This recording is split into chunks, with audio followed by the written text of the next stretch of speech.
भगवान किसको देते हैं और किससे छीन लेते हैं, इस कहानी को ठीक से समझ लिया तो कई पीढ़ियों तक गरीबी देखने को नहीं मिलेगी। भगवान किसको देते हैं और किससे छीन लेते हैं। मित्रों, भगवान को मानने वालों तो करोड़ों हैं, पर भगवान कितनों को मानते हैं, इसी रहस्य से मैं पर्दा हटाऊंगी। इस वीडियो में सवाल यह है कि क्या भगवान को मानने से भगवान प्रसन्न हो जाते हैं। अगर भगवान को मानने से भगवान प्रसन्न हो जाते हैं तो वे हम पर अपनी कृपा क्यों नहीं बरसाते। क्यों लोग भगवान की कृपा से वंचित रहते हैं। मुझे लगता है कि हम यह समझ ही नहीं पाए हैं कि भगवान हमसे प्रसन्न कब होते हैं और कब नाराज होते हैं। जिस दिन इस बात को समझ लिया उस दिन भगवान की पूर्ण कृपा आप पर बरसने लगेगी। तो चलिए, कहानी बड़ी ही मार्मिक है और इस कहानी से आपको कई सवालों के जवाब मिल सकते हैं। मित्रों, यह कहानी है एक गरीब मोची की। किस तरह उस गरीब मोची को भगवान ने करोड़पति बना दिया। इस कहानी में आपको यह भी सुनने को मिलेगा कि भाई के साथ धोखा करने वालों को ईश्वर कौन सा दंड देते हैं। कहते हैं दुनिया में सबसे बड़ा पाप माना जाता है दूसरों को धोखा देना और अपने ही सगे भाई के साथ धोखा देना, उसकी बेईमानी करना, उसका धन हड़प लेना जघन्य अपराध की श्रेणी में आता है। इसके लिए भगवान भी कभी उसे माफ़ नहीं करते। चलिए गौर करते हैं इस ज्ञानवर्धक प्रेरणादायक कहानी पर। एक समय की बात है, किसी गांव में एक मोची रहता था। मोची बहुत ही गरीब था। 2 वक्त की रोटी मिलना उसके लिए बहुत मुश्किल था। वो मोची लोगों का जूता चप्पल गढ़ने का काम करता था। उसके पास ऐसी कोई अपनी जगह नहीं थी, कोई दुकान नहीं थी जो स्थायी रूप से वहाँ बैठकर अपना काम कर लेता। इसलिए वह कभी चौराहे पर, कभी सड़क के किनारे बैठकर लोगों के जूते चप्पल ठीक करता था और उसके काम के बदले में जो पैसे मिलते थे उसी से जीविका चलाता था। वह बड़ा संतोषी था। इसी धंधे से वह अपने जीवन को व्यतीत कर रहा था। मित्रों, एक समय की बात है, सावन का महीना आता है और आप तो जानते हैं कि सावन का महीना कितना पवित्र होता है। भगवान महादेव के भक्तगण सावन में उनके ऊपर जल अभिषेक करते हैं। शिव भक्त कावड़ यात्रा निकालते हैं और गंगा से जल लेकर भगवान शिव को अर्पण करते हैं। मित्रों, रोज की तरह वो मोची सड़क किनारे बैठकर जूता चप्पल गांठ रहा था। उधर सावन का महीना चल रहा था। बहुत से भगवान भोलेनाथ के भगत श्रद्धालु कावड़ लेकर भोलेनाथ पर चढ़ाने के लिए जा रहे थे। मोची सड़क के किनारे बैठा हुआ लोगों के जूते चप्पल संवार रहा था। तब उसने देखा कि भारी भीड़ के साथ लोग कांवड़ लेकर भगवान शिव को अर्पण करने के लिए मस्ती में चले जा रहे हैं। मित्रों, लोगों को भगवान महादेव पर जलाभिषेक करने के लिए जाते हुए देखा तो उस मोची के अंदर भी एक भावना उत्पन्न हुई कि मैं भी भगवान शिव के लिए कावड़ ले आऊं और उन पर जलाभिषेक करूं। लेकिन वो बेचारा मन में सोचकर ही रह गया। सोचने लगा कि मेरे पास तो इतना पैसा ही नहीं है, मैं कावड़ कैसे ले आऊँगा। पूरे दिन कमाता हूँ, तब सुबह शाम की रोटी मिल पाती है, फिर कावड़ के लिए पैसे कहाँ से लाऊँगा। पूरे दिन काम करके बस इतना ही कमा पाता हूँ। वो मोची यह सब बातें सोचकर मन को मार मार कर रह जाता है, लेकिन भगवान भोलेनाथ के प्रति उसके मन में भक्ति का भाव जागृत हो चुका था। उसने यह फैसला किया कि मैं भगवान भोलेनाथ पर कावड़ लेकर जाकर जलाभिषेक जरूर करूँगा, लेकिन अभी नहीं, अगले साल जब सावन का महीना फिर से आएगा। दोस्तों, इस तरीके से विचार करने के बाद वह अपने रोज के काम में मस्त रहता है। लेकिन उस दिन से भगवान शिव के प्रति उसके मन में भक्ति बढ़ती चली गई। अब तो वह सुबह शाम भगवान शिव की पूजा करता था और पूरे दिन सड़क किनारे जाकर के लोगों के जूता चप्पल संवारता था। एक दिन की बात है, वो मोची एक दिन कहीं जा रहा था तो रास्ते में उसे एक कुम्हार की दुकान दिखाई दी। कुम्हार मिट्टी के बर्तनों को बना रहा था। उस मोची की नज़र पहुंचती है एक गुल्लक पर। उसने देखा कि वहाँ एक गुल्लक रखी हुई थी जिसमें पैसे भरे जाते हैं। मोची ने जब उस गुल्लक को देखा तो विचार किया कि रोज़ रोज़ जो पैसा कमाता हूँ उसमें से 2-4 पैसे बचा बचा कर मैं इस गुल्लक में डालता रहूँगा। इसी तरह से मैं 1 साल में इतना पैसा इस गुल्लक में इकट्ठा कर लूँगा कि अगले साल मैं भगवान भोलेनाथ पर कावड़ चढ़ाने जा सकूं, उन्हें जलाभिषेक करा सकूं। दोस्तों, मोची उस गुल्लक को कुम्हार से ले लेता है और गुल्लक लेकर अपने घर पर चला जाता है। घर आकर वह अपनी पत्नी से कहता है कि देखिए, हम गुल्लक लेकर आए हैं। पत्नी कहती है, जी इसका आप क्या करेंगे?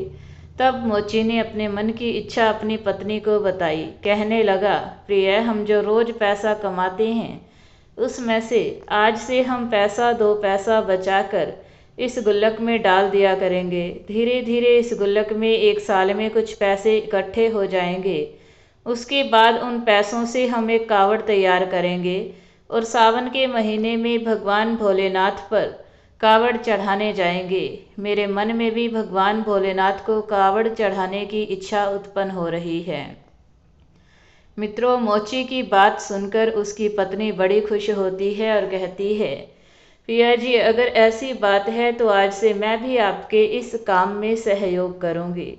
दोस्तों, अब तो वो मोची और उसकी पत्नी भगवान भोलेनाथ की पूजा करते हैं और पूरे दिन अपना काम करते हैं। शाम को जो पैसा कमा के मोची लाता है उसमें से पैसा 2 पैसे जो बचते थे उस गुल्लक में डाल देता था।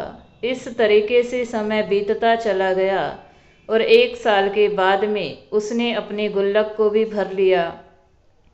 इधर जब सावन का महीना आ जाता है तो सावन के महीने में हर साल की तरह भगवान शिव के भक्त अपनी अपनी कावड़ लेकर के जलाभिषेक करने के लिए भगवान शिव के मंदिर की ओर चल पड़ते हैं।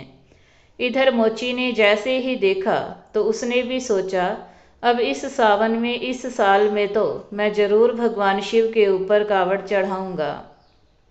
दोस्तों, अब वो अपने घर पर चला जाता है और घर पर जाकर के अपने गुल्लक को तोड़ता है तो उसमें से जो पैसे निकलते हैं उन्हें ले जाकर बाजार से कावड़ तैयार करता है। एक प्यारी सी कावड़ खरीदता है और उसको बहुत अच्छी तरह सजाता है। फिर बड़े भाव के साथ गंगा स्नान करने के लिए जाता है। गंगा स्नान करता है और वहाँ पर अपने लोटे में जल भरकर अपनी कावड़ में रखकर भगवान शिव को जलाभिषेक करने के लिए चल पड़ता है। अब तो दोस्तों, शिव के मंदिर की ओर वो बड़ा खुश होकर के शिव का गुणगान करता हुआ मोची चला जा रहा था।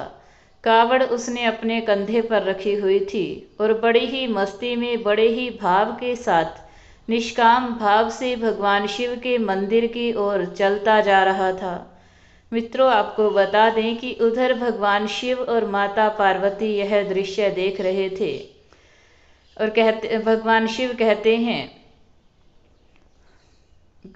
शिव पार्वती से कहते हैं कि मैं अपने इस भक्त की परीक्षा लेना चाहता हूँ। मैं व्यापक ईश्वर हमारा एक कर्म देख रहा है। दर्शक बंधुओं, भगवान शिव और माता पार्वती देख रहे थे तो पार्वती जी ने कहा कि प्रभु देखो, आपका कितना प्रिय भक्त है। 1 साल से बेचारा इस दिन के लिए पैसा जमा कर रहा था। 1 साल के बाद में पैसा इकट्ठा करके इसने कावड़ बनाई है और आपके ऊपर जल चढ़ाने के लिए बड़े भाव के साथ चलता जा रहा है। तब भगवान शिव कहते हैं देवी पार्वती से कि हे पार्वती, देख तो मैं भी रहा हूँ, तुम सही कह रही हो, पर मेरा भक्त मुझसे मिलने के लिए 1 वर्ष से योजना बना रहा है, एक एक पैसा इकट्ठा कर रहा था। लेकिन अब मैं इस भक्त की परीक्षा लेना चाहता हूँ कि यह मेरा भक्त असली है या नकली। इसके मन में वास्तव में मेरे प्रति आस्था है या फिर ऐसे ही ऊपर से मेरा नाम ले रहा है। मैं देखना चाहता हूँ मैं इसके दिल में बसा हुआ हूँ कि नहीं। तब माता पार्वती ने मना किया, हे प्रभु, इसकी परीक्षा मत लो, यह बेचारा बहुत गरीब है। 1 साल से बेचारे ने पैसा इकट्ठा कर पाया है और आप परीक्षा लेकर उसे और भी ज़्यादा दुख दोगे। अगर वह परीक्षा में सफल ना हुआ तो बेचारा मन मार कर रह जाएगा और आपके ऊपर जलाभिषेक करने की उसकी इच्छा अधूरी रह जाएगी। भगवान भोलेनाथ कहने लगे, देवी आप चिंता क्यों करती हैं? हमारे जो भक्त हुआ करते हैं सच्चे भक्त होते हैं और मैं उसी भक्त की परीक्षा लेता हूँ जिस भक्त को मैं अच्छी तरह से जान लेता हूँ। उसके हृदय में जाके देख लेता हूँ किस भक्त के अंदर हमारे प्रति भक्ति है या नहीं है, इसलिए हमें इसकी परीक्षा जरूर लेनी है। पार्वती ने कहा, प्रभु जैसी आपकी इच्छा। अब दोस्तों, मोची तो झूमता हुआ भगवान भोले बाबा का कीर्तन करता हुआ कावड़ लेकर चलता जा रहा था। इधर क्या होता है, भोलेनाथ बूढ़े बाबा का भेष बनाते हैं और जिस रास्ते से कावड़ जा रही थी, अपने अपने कावड़ को लेकर उसमें जल लेकर चले जा रहे थे। उसी रास्ते में जाकर के भगवान भोलेनाथ बूढ़े बाबा का वेश बना करके बैठ जाते हैं।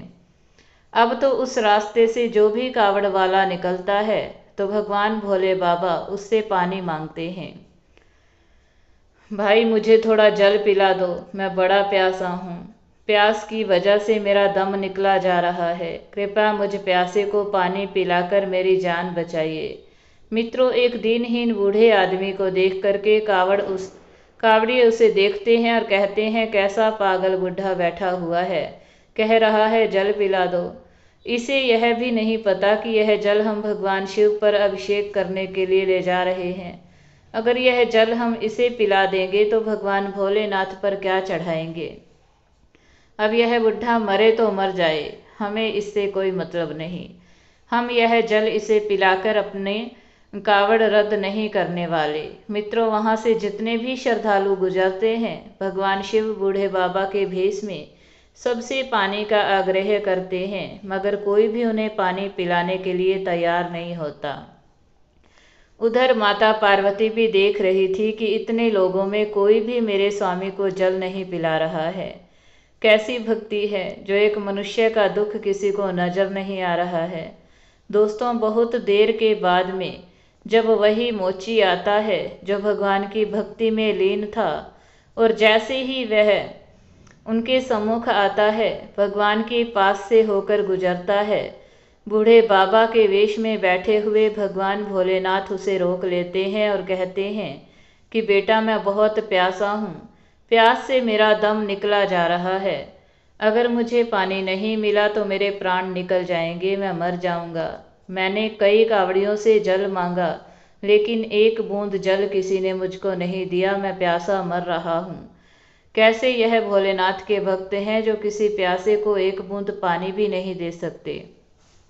बेटा, बहुत बड़ी मेहरबानी होगी अगर आप हमें यह जल पिला देंगे, तो जिस लोटे में आप यह जल लेकर जा रहे हो, यह जल ही मुझे पिला दो, तो मेरी जान बच जाएगी। दोस्तों, बूढ़े बाबा की बात सुनकर मोची रुक जाता है और बूढ़े बाबा की ओर बड़े गौर से देखता है।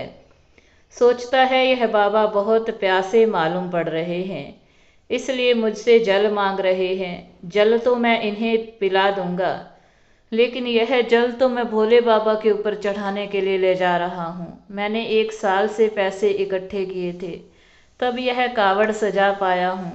बड़ी मेहनत की है और बड़ी खुशी से यह कावड़ में जल लेकर मैं जा रहा हूँ। 1 साल से मैं इंतजार करता रहा कि कब सावन का महीना आएगा तो मैं भगवान शिव के ऊपर जलाभिषेक करूँगा।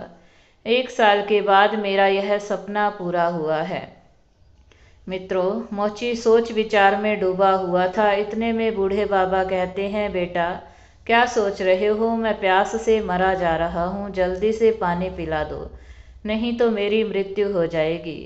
बूढ़े बाबा को पानी के लिए गिड़गिड़ाता हुआ देखकर मोची एकदम करुणा से भर जाता है। उसने तुरंत भगवान भोलेनाथ से क्षमा मांगी।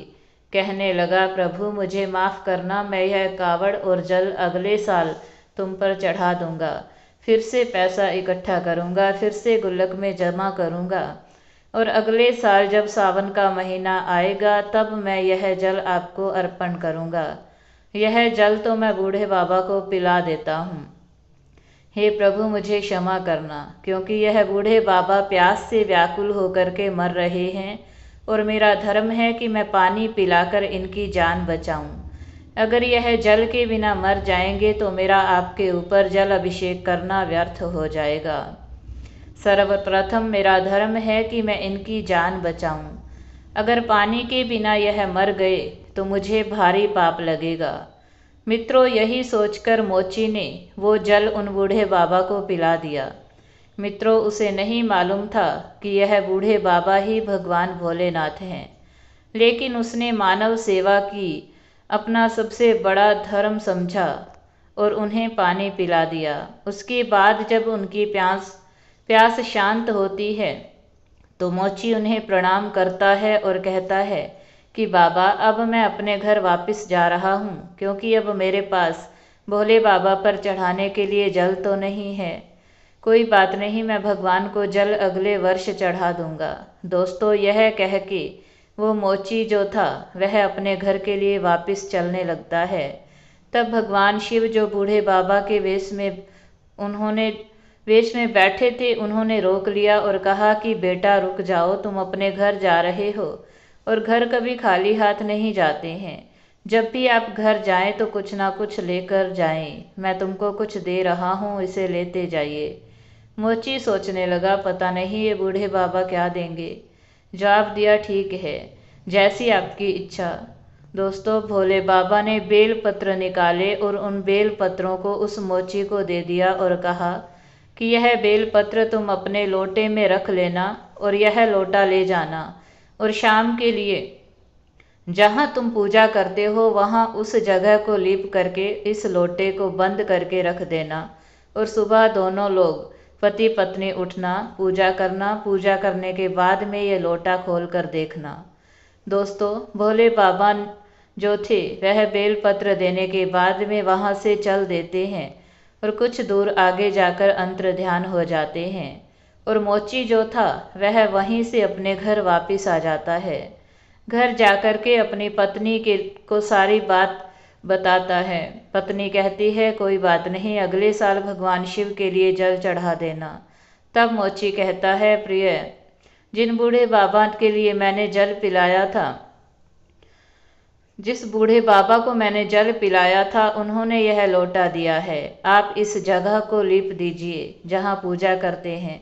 उन्होंने कहा है कि एक जगह पर लोटा बंद करके रख देना, सुबह पूजा करने के बाद इस लोटे को खोलकर देखना। मित्रों, वही हुआ। उसकी पत्नी ने जो जगह लीपी और लोटे को बंद करके उसी जगह पर रख दिया। सवेरा होता है और सुबह जब हुआ तो पति पत्नी जागते हैं। जागने के बाद में स्नान ध्यान करते हैं और उसके बाद में पूजा करते हैं। पूजा करने के बाद में जब वो मोची लोटा खोलता है तो उस लोटे को देखकर हैरान रह जाता है। उसने देखा कि लोटा सोने की मोहरों से भरा हुआ था।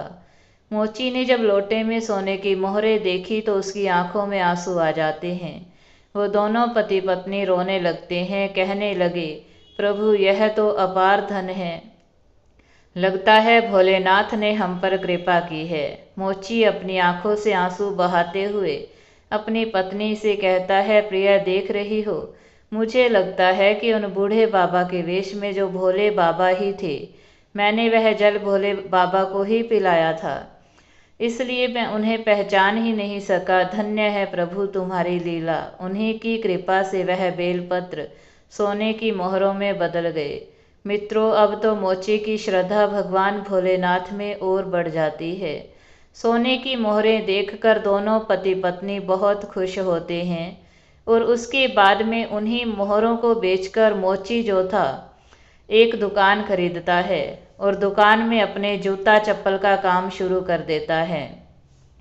धीरे धीरे उसकी दुकान बहुत अच्छी चलने लगी।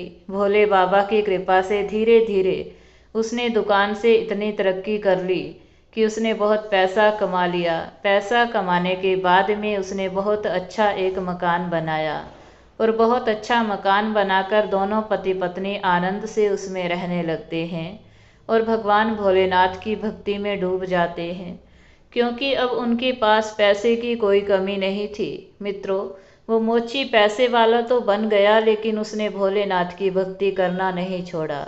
क्योंकि दोस्तों, कुछ लोग ऐसे हुआ करते हैं इस दुनिया में, अगर भगवान उनके ऊपर कृपा कर दे और उनके घर में धन दौलत के भंडार भर दे, तो लोग भगवान को भूल जाते हैं। लेकिन दोस्तों, उस मोची ने भगवान को भुलाया नहीं और दिन प्रतिदिन भगवान की भक्ति करता रहा।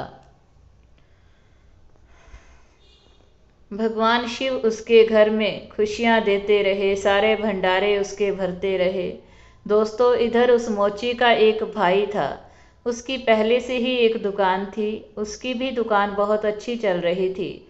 अचानक उसने देखा कि सड़क किनारे बैठकर जो मेरा भाई रोज जूता चप्पल गढ़ता था, जिसको सुबह शाम की रोटी मिलना भी मुश्किल था, वो आज अचानक से इतना बड़ा सेठ बन गया।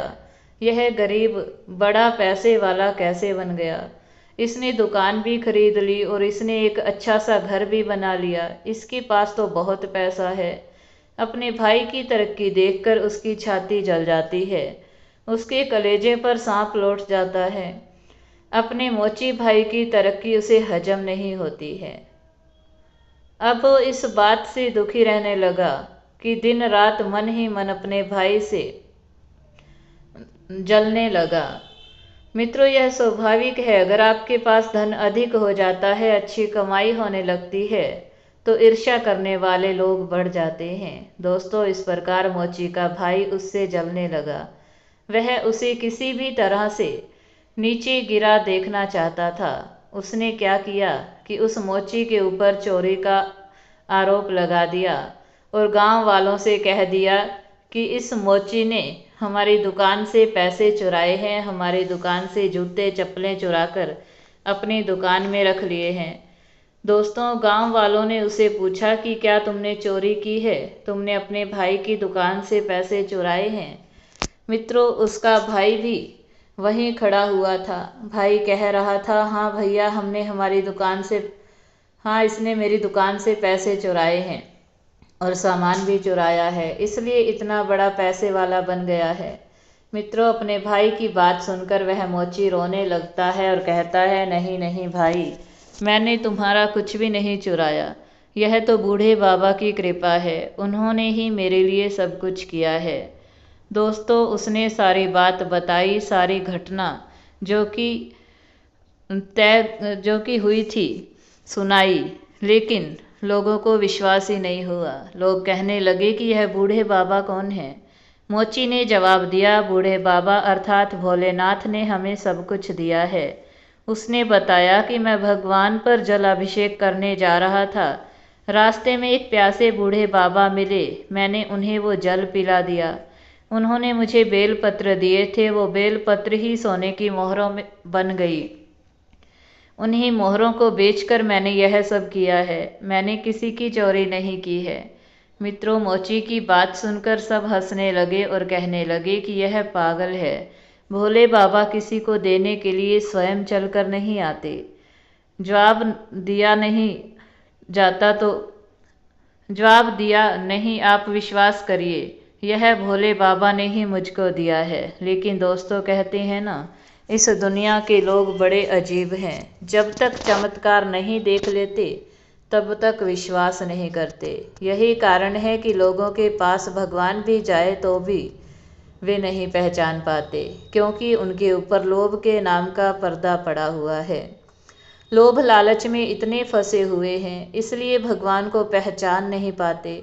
और दोस्तों, यह बात सच है कि जिस इंसान के ऊपर लालच का पर्दा है, माया ने उसे ढक लिया है, तो भगवान अपने रूप में ही क्यों ना आ जाए, तो भी लोग उन्हें नहीं पहचान पाएंगे। दर्शक बंधुओं, गांव के लोगों ने कहा, यह मोची हम सबको बेवकूफ़ बना रहा है। भोले बाबा किसी को आकर के नहीं देते। दोस्तों, वो मोची बहुत रोया। फिर भोले बाबा से शिकायत करता हुआ बोला, हे प्रभु, आपने यह क्या कर दिया? मुझे तो आपने यह धन तो दे दिया और मुझे मिल भी गया। आपकी कृपा से मेरे पास सब कुछ हो गया। यह सब आपका है। आपने दिया है, पर आज मुझे चोर बना दिया गया। इस संसार के लोगों ने मुझे चोर बना दिया है। संसार के लोगों की छोड़ो, मेरे भाई ने ही मुझे चोर बना दिया है। इससे अच्छा तो यही होता कि आप मेरे लिए सब कुछ देते ही ना, गरीब ही रहता, तो कम से कम मैं चोर तो नहीं बनता। मित्रों, इस तरक्की से वो मोची भोले बाबा को याद करता है और बहुत रोता है। फिर दोस्तों, उसके भाई ने कहा कि देखो भाइयों, हम ऐसे नहीं मानेंगे, हम पूरे गांव की पंचायत बैठाएं। यह ऐसे नहीं मानने वाला। जब पंचायत बुलाई जाएगी तभी अपना अपराध स्वीकार करेगा। मित्रों, अगले दिन उसका भाई पूरे गांव की पंचायत बुलाता है। पंचायत में पूछा कि भाई यह बताओ, तुम्हारा पैसा किसने चुराया? तो उसने बताया कि मेरा मोची भाई चोर है। इसने मेरी दुकान का सारा सामान चुरा लिया है। मेरा पैसा चुराकर यह अमीर बन गया है। मुझे मेरा पैसा दिलाएं। यह मेरा भाई भोई कुछ नहीं है। भाई के नाम पर कलंक है। मुझे क्या पता था यह इतना बड़ा चोर है। मेरा सारा पैसा चुरा लेगा। मेरी दुकान से सामान चुराकर इसने अपनी दुकान में रख लिया है। पंचों ने मोची से पूछा, क्या यह सब सच है कि तूने पैसा चुराया है? दोस्तों, मोची रोता हुआ हाथ जोड़ करके कहता है, हे पंच परमेश्वर, मैं आपको परमेश्वर मानता हूँ और मैं सच कहता हूँ, मैंने इनकी दुकान से कोई पैसा नहीं चुराया, ना कोई सामान चुराया है। मेरे ऊपर तो बूढ़े बाबा की अर्थात भोले बाबा की कृपा हुई है। जो भी आज हमारे पास है यह सब भोले बाबा ने दिया है। दोस्तों, उसने पंचों के लिए भी अपनी सारी दास्तान सुनाई, लेकिन फिर भी पंचों के लिए उस पर विश्वास नहीं हुआ। पंच लोग उसको डांटने लगे और कहने लगे, अच्छा तो अब तो हम पंचों को भी पागल बनाना चाहता है। अरे भोले बाबा किसी को चल कर देने थोड़े ही आते हैं, तो बिल्कुल झूठ बोल रहा है। उसने कहा, नहीं पंच परमेश्वर, मैं सच कह रहा हूँ, मुझे भोले बाबा ने दिया है। लेकिन दोस्तों, पंचों को भी विश्वास नहीं हुआ। अब तो मोची बड़ा ही दुखी होता है और भोले बाबा को याद करके रोने लगता है कि हे प्रभु, कैसी लीला है, आज कैसा फंस गया। मेरे भाई ने ही मुझे फंसा दिया। मैं बहुत बड़ा चोर बन गया हूँ। प्रभु, तू ही रक्षा कर सकता है, तू ही मुझे इस कलंक से निकाल सकता है। मित्रों, जब वह मोची रोता रोता भोले बाबा को याद करता है तो दोस्तों क्या होता है कि भोले बाबा वहाँ पर प्रकट हो जाते हैं। भोले बाबा क्रोधित होते हुए बोले, दुष्ट लोगों, तुम मेरे निर्दोष भक्त को क्यों परेशान कर रहे हो? इसने किसी का कुछ नहीं चुराया है, इसे जो कुछ दिया है मैंने दिया है। मित्रों, जैसे ही भोले बाबा को सबने देखा तो सारे के सारे लोग उनके सामने नतमस्तक हो गए और क्षमा मांगने लगे। प्रभु क्षमा करना। भोले बाबा ने बताया कि इसका भाई ही अपने भाई से जलता है, इसलिए उसने इस पर चोरी का इल्जाम लगाया है। इससे बड़ा चोर, सबसे बड़ा दुष्ट, सबसे बड़ा स्वार्थी इसका भाई है। जरा सोचो, जब मेरा भक्त गरीब था, सड़क पर जूते चप्पल गांठता था, 2 वक्त की रोटी मिलना इसके लिए मुश्किल थी, तब इसके भाई ने इतना पैसे वाला होते हुए भी कभी इसकी मदद नहीं की। इसने कभी अपने भाई से यह नहीं पूछा कि तुम्हें क्या दुख है, तुम्हें क्या परेशानी है, और जब मैंने उसे दे दिया तो उस पर चोरी का इल्ज़ाम लगा रहा है। सबसे बड़ा दुष्ट इसका भाई है। हमारा भक्त कभी चोर नहीं बन सकता, यह झूठ बोलकर इसको फंसा रहा है। अब मैं तुम सब लोगों को सजा दूंगा। मेरे भक्त को परेशान करने की सजा तुमको जरूर मिलेगी। दोस्तों, सारे के सारे लोग भगवान भोले के सामने जमीन पर नतमस्तक होकर गिर पड़े और सब क्षमा मांगने लगे। कहने लगे, प्रभु हमें माफ़ करना, हम आपकी लीला नहीं समझ पाए। मित्रों, सबने क्षमा मांगी। उसके बाद में भोलेनाथ का क्रोध कुछ शांत होता है। फिर अपने भक्त मोची से कहते हैं, हे पुत्र, हमसे वरदान मांगो, मैं तुमसे बहुत खुश हूँ।